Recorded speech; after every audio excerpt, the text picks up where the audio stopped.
ආයුබෝවන් සුබ සන්ධ්‍යාවක්. සියලු සමීක්ෂණ වාර්තා නැවත නැවතත් තහවුරු කරන ලංකාවේ අංක 1 ප්‍රවෘත්ති ප්‍රකාශ.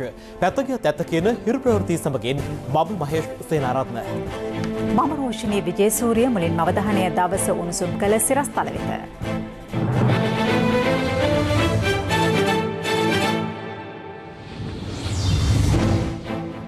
සැකසහිත ආනයනික පොල්තෙල් වල පිළිකාකාරක ඉහළ ප්‍රතිශතයක් යළිත් තහවුරු වෙයි. කන්සයින්මන්ට්ස් 4ක් ෆේල්. කන්ටේනර්ස් 14 නෙමෙයි එන ගොඩක්. මම දැන් 100ක් විතර ඇති. එක කන්සයින්මන්ට් එකකිනුත් 15ක් තිබ්බා. සහරාන් යුද සමයේදී පැවැත් වූ සමදතා ගැනත් සොයන්න. අගරදුගුරු පදවි කමිටුවෙන් රජයට යෝජනා. රනිල්ට සහ රංගේට වාරණයක්. දිවි ඇතිතෙක් විශ්‍රාම වැටුප් ඉල්ලා මියගිය රණවිරුවන්ගේ ඥාතීන් පාරට බසී.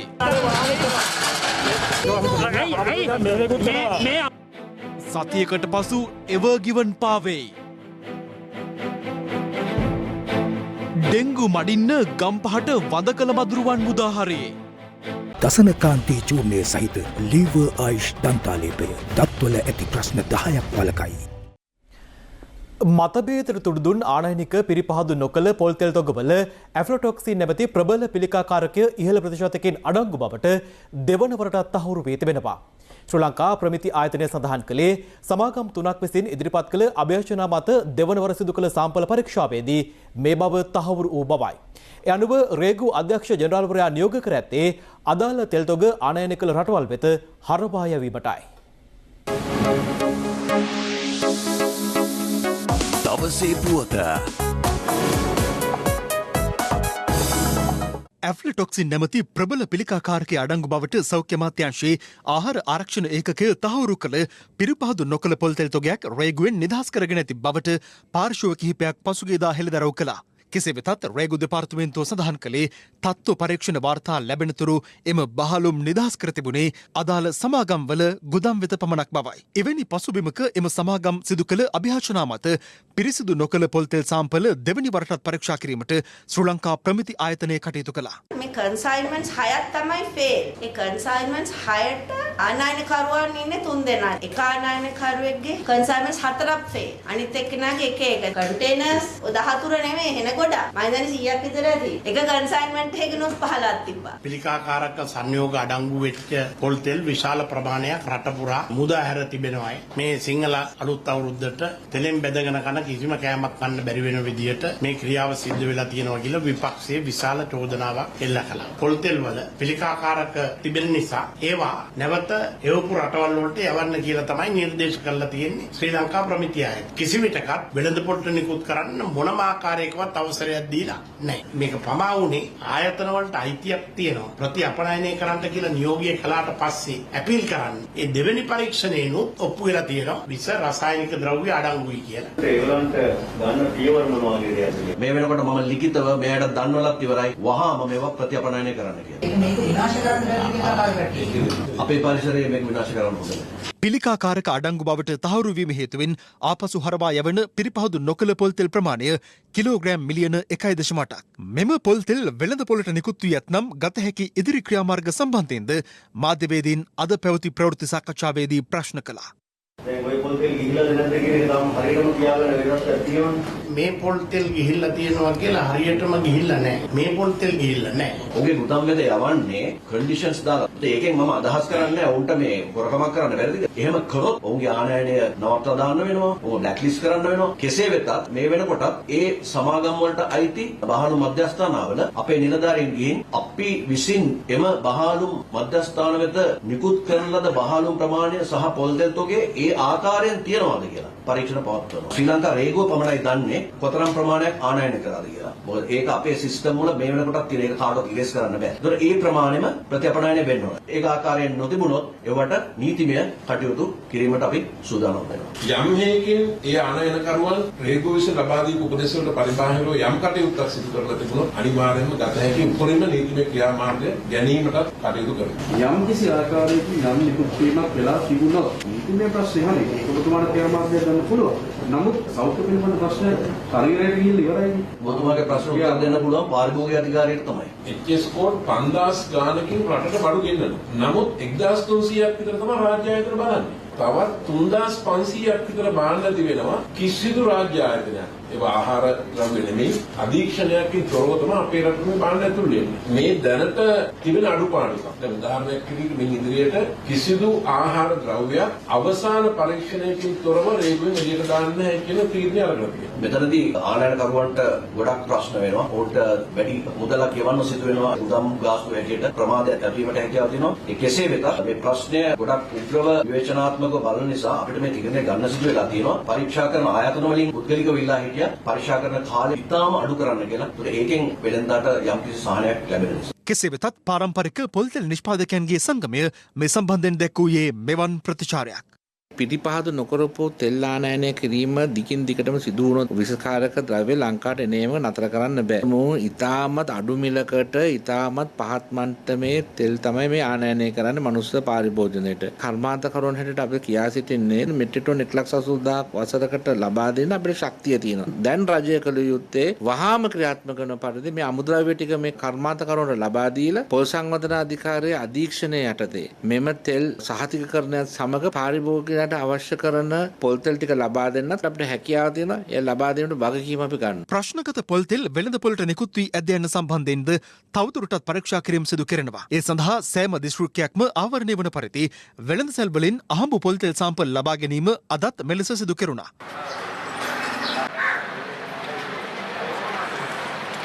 සුපිරි වෙළඳසැල් වල අලෙවියට ඇති වෙළඳ සන්නාම සහිත පොල් තෙල් වලින්ද සාම්පල් ලබා ගැනීම සිදු කෙරුණේ මෙලෙසින්.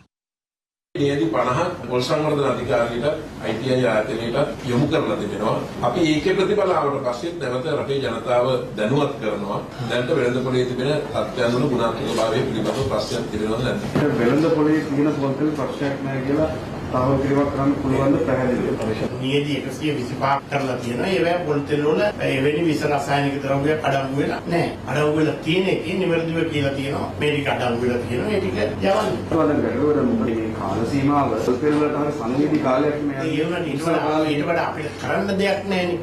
මිනිස් පරිභෝජනයට නුසුදුසු මෙවැනි පොල් තෙල් ඇතුළු ආහාර ද්‍රව්‍ය ඉදිරියේදීත් මෙරටට ඇතුළු වීම වළක්වා ගන්නේ කෙසේද? රටේ මහජනතාවට වසවිසෙන් තොර ආහාර මිලදී ගැනීම අහෝසි වී තියෙන බව අපි කවුරුත් දන්න කාරණයක්. ඒක නිසා පළවෙනි යෝජනාව තමයි අපි කරන වෙළඳපොළට ආහාරය හෝ සෞඛ්‍ය සම්බන්ධ ද්‍රව්‍ය නිෂ්පාදනය කළ ඉදිරිපත් කරන පුද්ගලයා ඒ ආහාර ද්‍රව්‍ය නිෂ්පාදනය කරපු සියලු පියවරවලදී සෞඛ්‍ය ආරක්ෂිතව කරපු බවට තහවුරු කරන්නා වූ යම්කිසි තහවුරු කිරීමක් එතනදී කළ යුතුයි. දෙවෙනි දේ තමයි ඒ ආහාරවල ඒ තහවුරු කිරීමට අදාළව පවතිනවාද කියන එක අහඹු ලෙස නිරීක්ෂණය කිරීම සඳහා සම්පූර්ණ එහි වගකීම සෞඛ්‍ය අමාත්‍යාංශයට දීලා අනිකුත් සියලු ආයතන සෞඛ්‍ය අමාත්‍යාංශයේ මූලිකත්වයේ යටතේ කටයුතු කළ යුතු තත්ත්වයට පත් කිරීමේ අවශ්‍යතාවය තියෙනවා. තුන්වෙනි කාරණය තමයි ආහාර සහ පාරිභෝගික ද්‍රව්‍ය සම්බන්ධයෙන් කාර්යක්ෂමව වැඩ කරන පාරිභෝගික සහ ආහාර පිළිබඳ වෙනම උසාවි පද්ධතියක් බිහි කිරීමේ අවශ්‍යතාවය. හතරවෙනි කාරණය තමයි රජයේ නිලධාරීන් රජයේ සේවය කරද්දී සහ ඉන් විශ්‍රාම අරගෙන අවුරුදු 5ක් යනකම් මෙවැනි සමාගම් සමග කිසිදු සබඳතාවයක් පවත්වා ගන්නට බෑ. එවැනි සබඳතාවක් පවතින බවට ඔප්පු වුණොත් එහෙම ඒ පුද්ගලයාට විරුද්ධව නීතියෙන් කටයුතු කිරීමේ හැකියාව නිර්මාණය කිරීමේ අවශ්‍යතාවය තදටම තියෙනවා. මෙවැනි පොල්තෙල් වැනි වැරදි ව්‍යාපාර කරන ඒ සමාගම් අමාරු වැටිච්චාම ඒ සඳහා අවශ්‍ය කරන සියලු දත්ත සැපයීම තමයි රාජ්‍ය නිලධාරීන්ම සිදු කිරීම පැහැදිලිව හැමෝම දන්න කාරණයක්. ඒක නිසා ඒ අයට විරුද්ධව කටයුතු කළ හැකි ක්‍රමවේදයක් රටේ ස්ථාපනය කරනකම් මේ ප්‍රශ්නේ විසඳෙන්නේ නැහැ. දැන් එතකොට මේ ව්‍යාපාරිකයින්ට දෙහිව දැඩි ක්‍රියාමාර්ග ගැනීමට කියාවක් තියෙද ලංකාවේ නීතියත් ඒක තමයි මම කියන්නේ ඒ දැඩි ක්‍රියාමාර්ග ගැනීම සඳහා නීතිය සකස් කර හෝ කළ යුතුයි කියලා. මේක අපරාධ නීතිය යටතේ නඩු පවරලා අවශ්‍ය කරන තීරණ ගන්න. ඒ යම්කිසි වසක් කෑමට දාලා ටිකෙන් ටික මරනවා කියන එකත් මිනිමෙරුමක් තමයි. තෙල් සම්බන්ධයෙන් මතු ඇති මෙම අර්බුදකාරී තත්ත්වය හමුවේ ජනතාව බියපල කරන්නේ උත්සව සමයේදී තෙල් මිල ඉහළ යනු ඇති බවටයි. පොල්තෙල් මිල බලන්නකො. පොල්තෙල් කියන්නේ දැන් මිනිස්සු මරන්න ගෙනත් තියෙන. මිනිස්සු ජීවත් කරන්න නෙවෙයි. පොලුත් නැහැ, පොල්තෙලුත් නැහැ, ගාන වැඩි වෙනවා. පොල්තෙල් තියෙන වසනේ අපිට ගෙනහල්ලා දෙන්නේ. රට විනාශ කරලා දැන් තියෙන මහත්තයෝ. තියෙන පොල්තෙලුත් ඛණ්ඩ සැකයිනේ මිනිස්සුන්ට දැන් මොන වස විස ඇවිල්ලා තියෙනවද කියලා අපිට කියන්න බෑනේ. කැවුම් බදින්නේ පොල්තෙල් හිදලවත් බදින්න ඕන වෙන කරන්න දෙයක් නැහැ. පොල්තෙල් ඛණ්ඩ හිතෙන්නේ නැහැ දැන්. ඒ ඉතින් වස විසනේ. කැවුම් මේ පාර කියන්නේ නැතුව ඉන්න ඕනේ. ඒ අපි ගෙදර තමයි පොල්තෙල් හදාගන්න වෙන්නේ. පොල් නැහැනේ මිනිස්සුන්ට පොල්තෙල් හදාගන්න. ඒකට අවුරුද්දක් කරන්න වෙන්නේ කොහොමද? අවුරුදු වලට තෙල් අඩු වෙන්න පුළුවන් වැඩි වෙන්නත් පුළුවන්. වැඩි වෙනවා මිසක් අඩු වෙන්නේ නැහැ. ඔක්කොම පොල් ටික ඩිස්ට්‍රිබියුට් කරලා ඉවරයි මුළු ලංකාවට. නිකන් බොරුවට වැඩක් නෑ. ට්‍රාවුමක් කන්නත් මොන කෙහෙමක් කරන්න විදිහක් නෑ. ඇක්ටිවේටර් චාකෝල් සමගින් දැන් ඉස්සුරි නැති ක්ලීන් හිසකට නව ක්ලියර්මෙන් ඩීප් ක්ලෙන්ස්. මේ අතර ආනයනික පොල් තෙල් අර්බුදය පිළිබඳව පක්ෂ විපක්ෂ දේශපාලඥයන් විවිධ අදහස් පළ කළා. රේගුවත් කොයි ආකාරයෙන්ද කටයුතු කරන්න කියන එක පිළිබඳව රටේ සමාජයේ මතයක් තියෙනවා. වෙන ව්‍යාපාරිකයෙක් ගෙනාවොත් රේගුව කල්පනා කරන්නේ නැහනේ. රේගුවේ බහලුම් වල තියාගත්තොත් දැවැන්ත මුදල් ප්‍රමාණයක් ඩැමරේජස් ප්‍රමාණයක් රජයට ගෙවන්න වෙයි කියලා ඒ ව්‍යාපාරිකයෝ ගැන හිතලා තීන්දුව ගන්නේ නැහනේ. මේ ව්‍යාපාරිකයන් ගැන විතරක් රේගුවේ නිලධාරීන් හිතුවේ කොහමද? හානිකර පොල් තෙල් පරිභෝජනය සඳහා වෙළඳපොළට ඇවිල්ලා නම් පාරිභෝගික අධිකාරියේ වගකීම තමයි වහාම වටලලා ඒවා ඉවත් කරන එක. ඒ නැතුව තියෙන හැම පොල් තෙලක් දිහාම සැකෙන් බලන්න අවශ්‍ය වෙන්නේ නැහැ. දැන් අවුරුදු කාලේ මිනිසුන්ට පොල් තෙල් බීතිකාවක් හැදුවොත් වෙන්නේ අන්තිමට කැවුම්කෝගේ සදා ගන්නවත් පොල් තෙල් පාවිච්චි නොකරන තත්වයකට පත් කරන එක. සමහරුන්ගේ යටි අරමුණක් හැටියට මේක තියෙන්නත් පුළුවන්. තව ආයතනයක් ගෙනාපු තෙල් වෙළඳපොළ නිකුත් කරලා තියෙනවා. ඒක ප්‍රමිති ආයතනයෙන් පරීක්ෂා කළා නැහැ. ඒ වෙනුවට ඒ සමාගමේ කලින් වාර්තා බලලා චෙක් කරන්න නැතුව වෙළඳපොළ දාලා තියෙනවා. ඒ වෙයි ටොක්සින් එක තියෙනවද නැද්ද කියන එක අපි කවුරුත් දන්නේ නැහැ. බන්දුරු ගුණවර්ධන කියනවා ඒ වෙලාවේ මාධ්‍ය ඉස්සරහට ඇවිල්ලා ලංකාවේ කිසිම පාරිභෝගිකයෙක් පොල් තෙල් වල ඇෆ්ලටොක්සින් තියෙනවා කියලා කම්ප්ලේන් කළා නැහැ කියන. දැන් මිනිහා හිතන් ඉන්නවා ඇෆ්ලටොක්සින් එක නිකන් අර ඉස්ගෙඩිය වගේ පොල් තෙල් වල පාවි ඇති කියලා. ජනාධිපතිතුමා බලාපොරොත්තු වෙන දේවල්, එතුමා ගැන විශ්වාසය තියලා ජනතාව බලාපොරොත්තු වෙච්ච දේවල් සියල්ලම මේ රටේ ඉටු වෙන්නේ නැtei කියන එක පැහැදිලිව පිළිගන්න වෙලා තියෙන කාරණයක්. ඒවා ඉටු කරන්න නොදෙන කණ්ඩායමක් මේ ප්‍රවාහය තුල ඉන්නවයි කියන එකත් රහසක් නෙමෙයි. මැතිවරණ සමයේ මේ රජය ජනතාවට හොඳට තෙල බෙදුවා. හැබැයි අද වෙනකොට ආණ්ඩුවම හොඳටම පොල් තෙල් වලින් බොර තෙල් වලින් නාගෙන ඉන්නේ. මේ පොල් තෙල් වල විස සහිත බව හොයාගත්තේ මේ රජය. ඒ බව ජනතාවට දැනුම් දුන්නේ රජය. ඒ සම්බන්ධයෙන් ක්‍රියාත්මක වෙන්නේ රජය. අපේ ආණ්ඩුව ඉතා වගකීමෙන් යුතුව කටයුතු කරලා තියෙනවා. ඒ අවශ්‍ය නීත්‍යානුකූලව සියලුම කටයුතු සිදු කරලා තියෙනවා. කනගාටුවෙන් හෝ කියන්නට ඕන. ප්‍රමිතිකරණ ආයතනයේ මේට අදාළ නිලධාරීන්, රේගුවේ මේට අදාළ නිලධාරීන් ජනතාව වෙනුවෙන් පෙනී සිටින්නේ නැතුව විවිධ සමාගම් වල බලපෑම් වලට යටත් වෙලා අද වෙන විට පිළිකාකාරක පොල් තෙල් වෙළඳ පොළට නිකුත් වෙලා හමාරයි. මේකට තියෙනවා ආයතන 3ක් ලංකාව කියලා. හැබැයි අවසනාවකට මේ කිසිම ආයතනයක් පෞගිය කාලේ ලංකාවට ගෙනාපු තෙල් වල මේවා තියෙනවා කියලා කතා කරුවේ නැහැ. මේ විදිහට ගෙනල්ලා අපේ මිනිසුන්ට වස කවන්න ඉඩ දුන්නේ කවුද? මේ ආණ්ඩුවට පමණක් මේක බැලලා වැඩක් නැහැ. මේ පෞගිය ඉතිහාසෙම අපි මේ පිළිකාකාරක කෑම කකා තමයි අපි දැන් මේ ඉන්නේ. ඒ බඩු ටික පිටරට අරන එක නෙමෙයි කරන්න තියෙන්නේ. ලංකාවේ කම්පැනි තහනම් කරන්න ඕන. විස සහිත පොල් තෙල් ගෙනල්ලා මිනිසුන්ට කවලා ජාවාරම් කරන මුන් අපරාධකාරයෝනේ. අපරාධකාරයන්ට කොහෙද තියෙන්නේ සමාවක් එහෙම? දැන් ආණ්ඩුව කියනවා ගෙනාපු පොල් තෙල් ඔක්කොම ආපහු යවන්න. ඒ පොල් තෙල් ඔක්කොම යවලාද නැද්ද කියලා අපි බලනවා. යවුවේ නැත්තම් බැරි වෙලාවත් රටේ විකුණලා තිබ්බොත් එහෙම අපි ඒවටත් දඬුවම් දෙනවා. දැන් ඒවා කාපු මිනිස්සුන්ට මොකද වෙන්නේ? ඔක්ස්ෆර්ඩ් ඇස්ට්‍රසෙනිකා කොවිෂීල්ඩ් එන්නතේ පළමු මාත්‍රාව ලබාගත් මෙරට ජනතාවගෙන් 80%කට වැඩි පිරිසකට ඉහළ ප්‍රතිශක්තියක් ගොඩනැගී ඇති බව නවතුම් පරීක්ෂණයකින් අනාවරණ වී තිබෙනවා. මේ අතර බස්නාහිර පළාතේ පාසල්වල සියලු ශ්‍රේණිවල අධ්‍යයන කටයුතු සෞඛ්‍ය මාර්ගෝපදේශවලට අනුකූලව අද ආරම්භ කෙරුණා.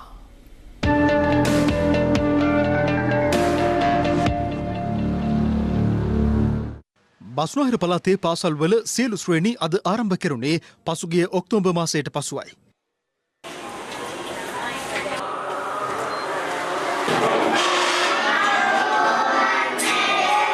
පාළුවෙන් හිටිය අම්මැලිකම ඒ හින්දා ඉස්කෝලේ පටන් ගත්ත එක ඇත්තටම හොඳයි. සතුටේ. ඔව් හොඳයි. සෙල්ලම් කරන්න තියෙනවා.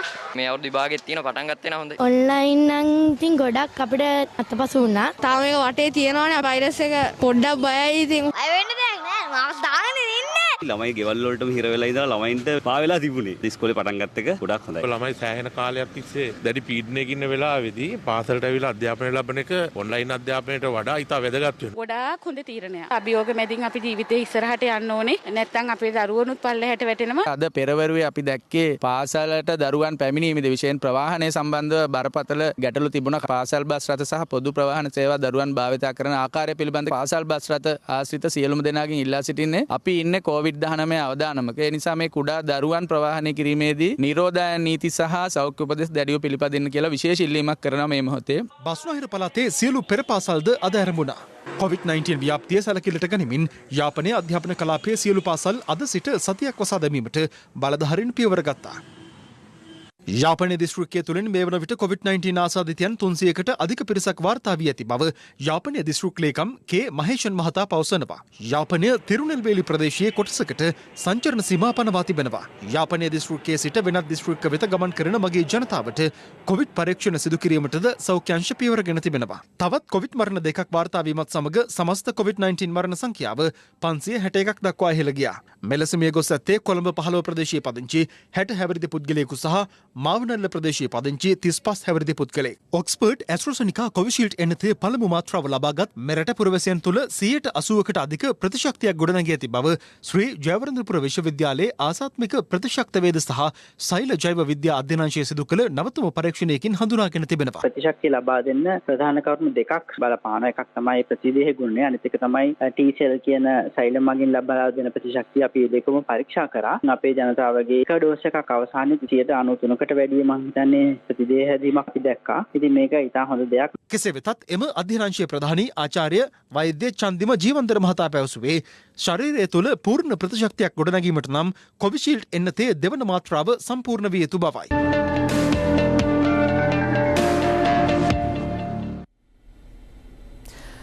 අද දිනේ තවත් කොවිඩ් ආසාදිතයින් 95ක වාර්තා වීමත් සමග මෙරට සමස්ත කොවිඩ් ආසාදිතයින් සංඛ්‍යාව 92183ක් දක්වා ඉහළ ගියා. යුද්ධයෙන් මියගිය රණවිරුවන්ගේ යැපෙන්නන්ට දිවි ඇතිතෙක් වැටුප් ලබා දීමට ආණ්ඩුවෙන් ගෙන ඇති ක්‍රියාමාර්ග සම්බන්ධයෙන් විමසීම සඳහා මියගිය රණවිරු යැපෙන්නන්ගේ එකමුතුව අද ආරක්ෂක අමාත්‍යාංශයට පැමිණියා. ඔවුන් අමාත්‍යාංශයට පිවිසීමට උත්සාහ කළ අවස්ථාවේදී පොලිසිය සමග උණුසුම් තත්ත්වයක්ද ඇති වුණා.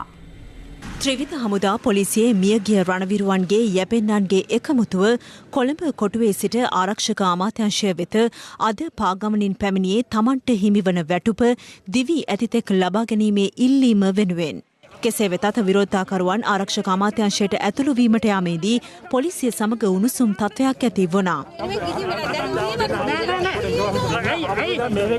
මේ ආරක්ෂක ලේකම් කාර්යාලයේ අන්න දීපු මිනිසුන්ගේ ගෑනු මේ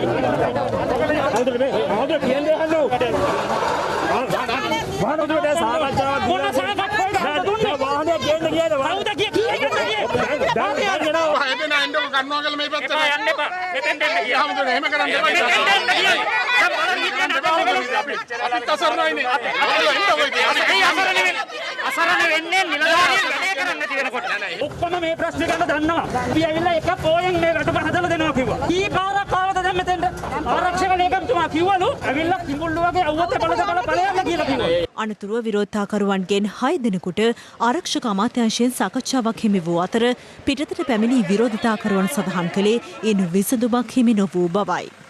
කමල් ගුණරත්න මහත්තයා තමයි පිටකොටුවට ඇවිල්ලා ඔළුව අතගාලා අපේ ආණ්ඩුවක් ආවට පස්සේ මාසයක් දෙන්න පුතේ අපි මේක කරලා දෙනවා කියලා කිව්වා නේද?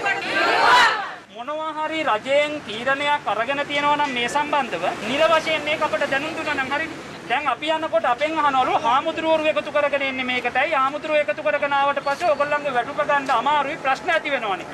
අපි දවස් 21ක් පිටකොටුවේ උද්ඝෝෂණය කරනකොට ඇවිල්ලා අපෙන් ආශිර්වාද අරගෙන පිරිත් නූල් බැඳගෙන ඔයාගේ ඔළුව අත ගාලා යන්න හොඳයි. විරෝධතාකරුවන් තවත් සාකච්ඡාවක් සඳහා ජනාධිපති ලේකම් කාර්යාලයට ගිය අතර එහිදීද විසඳුමක් හිමි වී නැහැ. කෙසේ වෙතත් විරෝධතාකරුවන් විසිර ගියේ දින 10කින් ගැටලුවට විසඳුමක් නොලැබුණහොත් නැවතත් විරෝධතාවයේ නිරත වන බව පවසමින්. දවස් 10 පිරෙන්නේ අප්‍රේල් 8 වෙනිදාට. අප්‍රේල් 8 වෙනිදා වෙනකන් මේ කටයුත්ත නොකර හැරියොත් මහා සංඝරත්නය රණවිරු බිරින්දෑවරුත් දෙමාපියොත් හැම කෙනෙක්ම ඇවිල්ලා අලුත් අවුරුද්ද අපි පිටකොටුවේදී හරි ජනාධිපති ලේකම් කාර්යාලයේදී ආරක්ෂක ලේකම් කාර්යාලයේදී හරි කණ්ඩ තමයි බලාපොරොත්තු වෙන්නේ.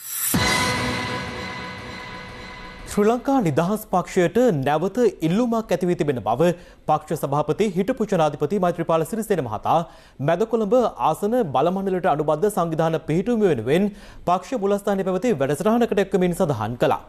මේ අතර මැදපච්චිය ප්‍රාදේශීය බල මණ්ඩල රැස්වීම අමතමින් එම පක්ෂයේ ජාතික සංවිධායක රාජ්‍ය මාත්‍ය දුමින්ද දිසානායක මහතා සඳහන් කළේ ආණ්ඩුව වැරදි මාර්ගික ගමන් කරන්නේ නම් එය නිවැරදි කිරීම ශ්‍රී ලංකා නිදහස් පක්ෂය සතු වගකීමක් බවයි. ඇයි මේ තියෙන ආණ්ඩුවට ශ්‍රී ලංකා නිදහස් පක්ෂයේ සහයෝගය? ඒ සහයෝගය දෙන්නේ මේ රටේ අද ජනතාවගේ තිබෙන ප්‍රශ්න විසඳීම සඳහා. ඒක නිසා ශ්‍රී ලංකා නිදහස් පක්ෂයේ ප්‍රතිපත්තිය වෙන්නේ ප්‍රධාන වශයෙන්ම ඉදිරි සංවර්ධන සැලැස්මේදී පක්ෂයේ හදන මේ රටේ දුගීභාවය තුරන් කිරීම සඳහා ඒ අවශ්‍ය වැඩපිළිවෙලක් සැලසුම් කිරීමයි. මේ කාලය තුල ශ්‍රී ලංකා නිදහස් පක්ෂයට විශාල ඉල්ලුමක් ඇවිත් තිබෙනවා. රටේ සෑම ප්‍රදේශයකින්ම අපිට කතා කරනවා. ලියුම් එවනවා, ටෙලිෆෝන් කෝල් දෙනවා. ප්‍රදේශයකට ගියාම හැම කෙනෙක්ම අපෙන් අහන්නේ ශ්‍රී ලංකා නිදහස් පක්ෂය ඇයි නැගිටවන්න ප්‍රමාද කියලා. ඒ නිසා අද ශ්‍රී ලංකා නිදහස් පක්ෂයේ ශක්තිමත් කිරීම සහ ශ්‍රී ලංකා නිදහස් පක්ෂයේ වැඩපිළිවෙල ඉදිරියට ගෙන යාම ජනතා අවශ්‍යතාවයක් වෙලා තිබෙනවා. ඒක ජනතාවගේ ඉල්ලීමක් බවට පත් වෙලා තිබෙනවා. බොහෝ අය මට ලියුම් එවනවා ශ්‍රී ලංකා නිදහස් පක්ෂය කියන යෝධයා ඇයි නැගිටවලා ගන්නෙ නැත්තේ කියලා. අපි දැන් මේ යෝධයා නැගිටීමේ වැඩපිළිවෙලේ තමයි මේ ඉන්නේ. අපි කොහොට්ටුවේ තරඟ කරපු බව ඇත්ත. අපි ආණ්ඩුව නියෝජනය කරන බව ඇත්ත. ශ්‍රී ලංකා නිදහස් පක්ෂයේ අනාගත බලය ලබා ගැනීමේ අරමුණ මේ අපි කාගෙන්වත් එහාට මෙහාට ගිහිල්ලා නැහැ. ශ්‍රී ලංකා නිදහස් පක්ෂයේ ආණ්ඩුවක් තමයි මේ රටේ යුද්ධය ඉවර කරේ. අද මහින්ද මහත්තයා කොහොට්ටුවේ නායකයා වෙන්න පුළුවන්. හැබැයි එවකට මහින්ද මහත්තයාට හයිය ලැබෙන රටේ යුද්ධය අවසන් කරන්නේ ශ්‍රී ලංකා නිදහස් පක්ෂය කියන එක අපි අමතක කරන්නේ නැහැ. කොහොට්ටුව කියන අලුත් පක්ෂය කොහොට්ටුවට බැඳලා ඉන්න අපිත් එක්ක එකට ශ්‍රී ලංකාවේ ඉඳලා එකට කාපු බීපු මහින්ද මහත්තයාට වැඩියෙන් ආදරය කරලා මහගෙදරින් තරහ වෙලා ගියපු අපේම පිරිසක් ශ්‍රී ලංකා නිදහස් පක්ෂය අපිට වගකීමක් තියෙනවා. මේ මහගෙදර නැවත වතාවක් එකතු කරන එක බැරි වෙලා හරි අපි ගෝඨාභය රාජපක්ෂ මහත්තයාට සහයෝගය නොදුන්නා මොකද වෙන්නේ? ගෝඨාභය රාජපක්ෂ මහත්තයා දිනනවද? දිනන්නේ නැහැ. ගෝඨාභය රාජපක්ෂ මහත්තයාව හැදුවා වගේම මේ ආණ්ඩුව හදන්න 3-2 බලයක් අරන් දුන්නා වගේම බැරි වෙලා හරි ආණ්ඩුව වැඩි මාර්ගයක යනවා නම් නැවත වතාවක් හරිපාට මේ ආණ්ඩුව කියන එකේ වගකීමක් තියෙනවා ශ්‍රී ලංකා නිදහස් පක්ෂයට. ඉන්න ගෙදරට එළියට බහලා ගල් ගහන්න අපි බලාපොරොත්තු වෙන්නේ නැහැ. හැබැයි අපි ඉන්න ගෙදර හරි පාරේ යවන්න අපි කටයුතු කරනවා. ඒක තමයි අපේ වගකීම. පාස්කු ප්‍රහාරයේ මරාගෙන මැරෙන කණ්ඩායමේ මූලිකත්වයේ දරූ බවට සැකකෙරෙන සහරාන් හෂීම් සමග උතුරු නැගෙනහිර යුද සමයේ අවසන් කාලයේ සිට විවිධ සමඳතා පැවැත් වූ සියලු පාර්ශ්ව පිළිබඳ පුළුල්ව විමර්ශනය කළ යුතු බව අගරදගුරු පදවි ප්‍රකාශක කමිටුව අවධාරණය කරනවා. මාධ්‍ය නිවේදනයක් නිකුත් කරමින් එම කමිටුව සඳහන් කළේ පාස්කු ප්‍රහාරයට වසර 2ක් ගත වී ඇතත් ඊට වගකිව යුත්තන්ට දඬුවම් දීමට නොහැකි වීම තුළ යුක්තිය පසිඳලන ආයතනවල කාර්යක්ෂමතාවට බලපෑම් කිරීමක් සිදුවෙද්දැයි තමන්ට සාධාරණ සැකයක් මතුවන බවයි. අගරදගුරු අතිඋතුම් මැල්කම් කාදිනල් රංජිත් හිමිපාණන් ප්‍රමුඛ අගරදගුරු පදවියේ පූජක ප්‍රසාදීන් වහන්සේ 13 දෙනෙකුගේ අත්සනින් නිකුත් කළ නිවේදනයේ දැක්වෙන්නේ පාස්කු ප්‍රහාරයේ වින්දිතයන්ට යුක්තිය ඉටු කිරීමේ ක්‍රියාවලිය අඩාල කරන කිසිදු දේශපාලන බලපෑමක් නොකරන ලෙස රජයේ මෙන්ම විපක්ෂයේ සියලු දේශපාලකයන්ගෙන් තරයේ ඉල්ලා සිටින බවයි. මෙම මිලේච්ඡ මිනිස් සංහාරයට ඍජුව සහ වක්‍රව වගකිව යුතු අය සොයා වහාම ඔවුන් නීතිය ඉදිරියට පමුණුවන ලෙසත් දැනට අත්අඩංගුවට ගෙන ඇති සැකකරුවන් පිළිබඳ නීතිමය ක්‍රියාවලිය කඩිනමින් ක්‍රියාවට නංවන ලෙසත් එම කමිටුව ඉල්ලා සිටිනවා. එහි දැක්වෙන්නේ පාස්කු ප්‍රහාරය වැනි ප්‍රහාර සැලසුම් කරන සහ ඊට අනුබල දෙන කිසිවෙකුටත් නීතියේ රැහැනින් මිදී යාමට කිසිදු ඉඩක් නොමැති බව ඔප්පු කර පෙන්වීම සියලු නිලධාරීන්ගේ සහ බලධාරීන්ගේ වගකීම බවයි. සහරාන් හෂීම් සමග උතුරු නැගෙනහිර යුද සමයේ අවසාන කාලයේ සිට විවිධාකාර ගනුදෙනු සහ සම්බන්ධතා පැවැත් වූ සියලු පුද්ගලයන් සහ සංවිධාන පිළිබඳව පුළුල්ව විමර්ශනය කළ යුතු බවද අදාළ නිවේදනයේ සඳහන්. ප්‍රහාරය පිළිබඳව බුද්ධි තොරතුරු ලැබී තිබියදීත් එය වැළැක්වීමේ වගකීම සිතාමතාම පැහැර හැරියා වූ පාස්කු කොමිසම විසින් නම් කොට නීතිමය ක්‍රියාමාර්ග ගත යුතුයයි නිර්දේශ කොට ඇති දේශපාලන නායකයන් සහ නිලධාරීන්ට එරෙහිව තරාතිරම නොබලා නීතිය ක්‍රියාත්මක කරන ලෙසද අගරදගුරු පදවි ප්‍රකාශක කමිටුව ඉල්ලා සිටිනවා. එම නිවේදනයේ දැක්වෙන්නේ ජාතික ආරක්ෂාවට තර්ජනයක්ව පවතින මුස්ලිම් අන්තවාදී කණ්ඩායම් සම්පූර්ණයෙන් තහනම් කර ඔවුන්ට සම්බන්ධ විදෙස් අනුග්‍රහකයන් සහ වෛරය වපුරන දේශකයන් මෙරටින් නෙරපා හැරීමට කටයුතු කළ යුතු බවයි. ඉහත ඉල්ලීම් පාස්කු ප්‍රහාරයට දෙවසරක් සපිරෙන 2021 අප්‍රේල් 21 වන දිනට පෙර ක්‍රියාත්මක කිරීමට හෝ අඩු වශයෙන් ක්‍රියාත්මක කිරීමට මුල් පියවරවත් ගැනීමට කටයුතු කළ යුතු බවද එම කමිටුව තරයේ අවධානය කරනවා. එම නිවේදනයේ දැක්වෙන්නේ මෙම මහා ප්‍රහාරයට වසර 2ක් ගත වීත් ඊට වගකිව යුත්තන් සොයා ගැනීමට සහ දඬුවම් දීමට නොහැකි වීම තුළ යුක්තිය පසිඳලන ආයතනවල කාර්යක්ෂමතාවට බලපෑම් කිරීමක් සිදු වී ඇද්දැයි සාධාරණ සැකයක් තමන් තුළ ජනිත වී ඇති බවයි. පාස්කු ප්‍රහාරයට සම්බන්ධ අන්තවාදී මතදරන ත්‍රස්තවාදී සංවිධානවල සාමාජිකාවන් මුල්‍යමය ප්‍රතිපාදන සපයන පුද්ගලයන් සහ අව්‍යායුධ තවදුරටත් රට තුළ නිදහසේ සංසරණය වෙමින් පවතින්නේ නම් නුදුරු අනාගතයේදී මීට වඩා දරුණු ත්‍රස්ත ප්‍රහාරයක් එල්ලවීමේ අනතුරක් ඇති බවද අගරදුගුරු පදවි ප්‍රකාශක කමිටුව පෙන්වා දෙනවා. එම තර්ජනයෙන් රට මුදා ගැනීම රජයේ ප්‍රධාන වගකීම බවත් පටු දේශපාලන වාසි නොතකා ඊට පූර්ණ සහයෝගය දැක්වීම විපක්ෂයේ වගකීම බවත් අගරදුගුරු පදවි ප්‍රකාශක කමිටුව නිකුත් කළ නිවේදනයේ සඳහන්. ශ්‍රී ලංකා ටෙලිකොම් සහ මොබිටෙල් සේවා එක්තැන්ව SLT මොබිටෙල් ලෙසින් අලුත් ගමනක SLT මොබිටෙල් එකම එක සබැඳියාව. කොවිඩ් නිසා යටපත්ව තිබුණත් ඩෙංගු නම ඇසූ පමණින් බොහෝ දෙනෙකු තවමත් බෙහෙතියට පත්වන රෝගයක්. නිශ්චිත ඖෂධයක් නොමැතිවීම නිසා රෝග පාලනයට ඇති එකම විසඳුම වන්නේ රෝග ව්‍යාප්තියට හේතුවන මදුරුවන් තුරන් කිරීමයි. දීර්ඝකාලීන පර්යේෂණවල ප්‍රතිඵලයක් ලෙස ඩෙංගු රෝගය මෙරටින් තුරන් කිරීමට වඩාත් සුබදායී ඉදිරි පියවරක් තැබීමට මෙරට සෞඛ්‍ය අංශවලට හැකි වී තිබෙනවා. වෛරසයක් මගින් බෝවන ඩෙංගු රෝගයේ වාහකයා ලෙස කටයුතු කරන්නේ ආසාදිත මදුරුවෙක්. මෙරට සිටින 140ක් පමණ වන මදුරු විශේෂ අතරින් ඩෙංගු රෝගයේ වාහක මදුරු විශේෂය ලෙස සැලකෙන්නේ ඊඩිස් ඊජිප්ටයි සහ ඊඩිස් ඇල්බෝපික්ටස් යන විශේෂයි. ඩෙංගු මෙරට බෝවන රෝග අතර ඉදිරියෙන්ම තිබෙන රෝගයක් බවට පත්ව ඇත්තේ නිශ්චිත ඖෂධයක් හෝ එනතක් සොයා ගැනීමට තවමත් සෞඛ්‍ය අංශවලට නොහැකි වීම හේතුවෙන්. සෞඛ්‍ය අංශ පවසන්නේ රෝගය පාලනය කළ හැකි එකම විසඳුම රෝගවාහක මදුරුවන් පාලනය කිරීම බවයි. මේ සඳහා කැලණිය විශ්වවිද්‍යාලයේ අනුක වෛද්‍ය ඒකකයේ පිරිසක් වසර 5ක් පුරා සිදු කළ පරීක්ෂණවල ප්‍රතිඵල අනුව යම් කඩේමකට පැමිණීමට හැකියාව ලැබී තිබෙනවා. මෙම ක්‍රමයට කියනවා ක්ලාසිකල් ස්ටෙරයිල් ඉන්සෙක්ට් ටෙක්නොලොජි කියලා. මෙම ක්‍රමය යොදාගෙන කෘෂිකර්මයට හානි කරන පලිබෝධකයන් පාලනය කිරීම වෙනත් රටවල ඉතාම සාර්ථකව සිද්ධ කරනවා. සමහර රටවල මදුරුවන් පාලනය කිරීමද ඉතා සාර්ථකව සිද්ධ කරනවා. වන්ධ්‍යාකරණය කරන ලද පිරිමි මදුරුවන් යොදා ගනිමින් රෝග පාලනය සිදු කරන ආකාරයයි මේ. පරීක්ෂණාකාර තුළ ඇති කළ වන්ධ්‍යාකරණය කරන ලද පිරිමි ඩෙංගු මදුරුවන් පරිසරයට මුදා හැරීමෙන් පසු එම ප්‍රදේශවල සිටින ගැහැණු මදුරුවන් සමග ප්‍රජනනය සිදු කරනු ලබනවා. පරීක්ෂකයින් පවසන්නේ අදාළ ගැහැණු මදුරුවන් දමන බිත්තර නිසරු බිත්තර වන අතර එම බිත්තර වලින් යලි මදුරුවන් ඇති නොවන බවයි. එමෙන්ම එම පිරිමි මදුරුවන් මිනිස් රුධිරයේ උරාබීමක් සිදු නොකරන අතර ඩෙංගු හෝ වෙනත් රෝගයක් ඇති නොකරන බවද පරීක්ෂකයින් පවසනවා. කලක සිට මෙම පිරිමි මදුරුවන් පරිසරයට මුදා හැරීම මගින් එම ප්‍රදේශයේ ඩෙංගු මදුරුවන් පාලනය කිරීමට හැකියාව ලැබෙන බවයි පරීක්ෂකයින් පෙන්වා දෙන්නේ. වන්ධ්‍යාකරණය කරන ලද පිරිමි මදුරුවන් පරිසරයට නිදහස් කිරීමේ නියම ව්‍යාපෘතියේ පළමු අදියර ගම්පහ කිඩගම්මුල්ල ග්‍රාම නිලධාරී වසමේදී අද සිදු කෙරුණා. අද සිට හෙක්ටයාර් 30ක ප්‍රදේශයකට වන්ධ්‍යාකරණය කරන පිරිමි මදුරුව ලක්ෂය ගානේ නිදහස් කරන මාස 3ක්. ඉන්පසු මෙම ප්‍රදේශයේ මදුරු ගහන ඝනත්වය අඩුවීමක් සිදුවනවාද කියලා බලමු. මෙම නියම ව්‍යාපෘතියේ සාර්ථකත්වයේ මත විශාල ප්‍රදේශයකට අනාගතයේදී මෙවැනි වන්ධ්‍යාකරණය කරන ලද පිරිමි ඩෙංගි මදුරුවන් නිදහස් කිරීමට බලාපොරොත්තු වෙනවා. දැන් රටවටා හිරෝ. රටවටා හිරෝ.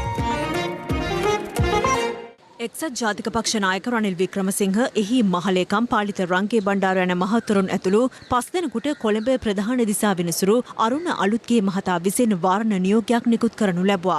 ඒ කෝට්ටේ ශ්‍රී ජයවර්ධනපුර මහනගර සභාවේ එක්සත් ජාතික පක්ෂ නාගරික මන්ත්‍රී කේ.ජී. ධම්මික චන්ද්‍රරත්නගේ මන්ත්‍රී ධුරය අහෝසි කිරීම සහ පක්ෂයෙන් නිරපීමෙන් වළක්වාලමින් පරිසරයට එකතු වන ප්ලාස්ටික් ප්‍රමාණය අවම කිරීමේ අරමුණින් භාවිතයෙන් පසු රෝපණය කළ හැකි පෑනක් මහනුවර පුෂ්පදාන විද්‍යාලයේ සචිනී ක්‍රිස්ටලා සිසුවිය නිර්මාණය කර තිබෙනවා. 96ක් පරිසරයට හිතකාමී ලෙස නිපදවා ඇති මෙය එළවලු බීජ, කුළුපඩු බීජ සහ මල් වර්ගවල බීජ අන්තර්ගත කරමින් නිර්මාණය කර තිබීම විශේෂත්වයක්. රටවටා හිරෝ. මේ සූදානම සමුගෙන යන්නට පැත්ත නොගත් ඇත්ත දැනගැනීමේ අයිතිය තවදුරටත් තහවුරු කරගන්නට ඔබේ ජංගම දුරකථන ජාලය අනුව තිරේ දිස්වන පරිදි හිරු ප්‍රවෘත්ති SMS සේවාව සක්‍රිය කරගන්න. අපි යලි හමුවන්නේ අද රාත්‍රී 9:55. ආයුබෝවන්.